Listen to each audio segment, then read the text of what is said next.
अस्सलामुअलैकुम वरहमतुल्लाहि वबरकातुहू। बिस्मिल्लाहिर्रहमानिर्रहीम। असां जॾहिं बि कंहिं वसंदीअ में को बि नबी मोकिलियो त उते जे रहाकुन खे जिन उन खे न मञियो त उन्हनि खे जिस्मानी तकलीफ़ ऐं तंगीअ या सख़्ती ऐं फ़क़र फाके में मुब्तला कयोसूं त मन उहे तौबा ऐं ज़ारी करे। पोइ जॾहिं उन्हनि खे होश न आयो त असां सदन दुख खे सुख या बदहालीअ खे ख़ुशहाली में तब्दीलियो ताजो हू ॾाढा आसूदा थिया ऐं चवण लॻा त बेशक असां जे अबनि ॾाॾनि खे बि अहिड़ी तरह दुख सुख पहुतो हो ऐं ही रंज अलम जेको असां खे पहुतो आहे उन जो असां जे अमलनि सां को बि तालुक न आहे ऐं उन्हनि हिदायत जी राह पाण ते बंदि करे छॾी। तंहिं करे असां खेनि ओचितो पकड़ियो ऐं खेनि का ख़बर या खड़कई न पई, यानी उन्हनि खे को वहम ऐं गुमान न हो त को ईअं अज़ाब ईंदो।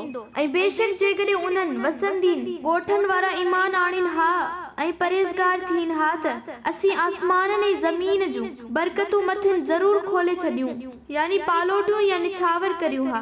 पर उन्हनि असां जे आयतुनि खे कूड़ो कयो ऐं बार बार समझाइण ऐं चिताव ॾियण जे बावजूद उन्हनि जूं अखियूं न खुलियूं। तंहिं करे असां बि सनन करतूतनि जे करे उन्हनि जी पकड़ कई। छा उहे ॻोठाणा बेडपा यानी बेखौफ थी वेही रहिया आहिनि? इन ख़बर न आहे त किथे असां जो अज़ाब रातो रात अची मथिन कड़के ऐं उहे निंड में सुतल हुजनि। छा उहे ॻोठाणा हिन खां बेखौफ आहिनि त असां जो अज़ाब उन्हनि ते कीअं चढ़े?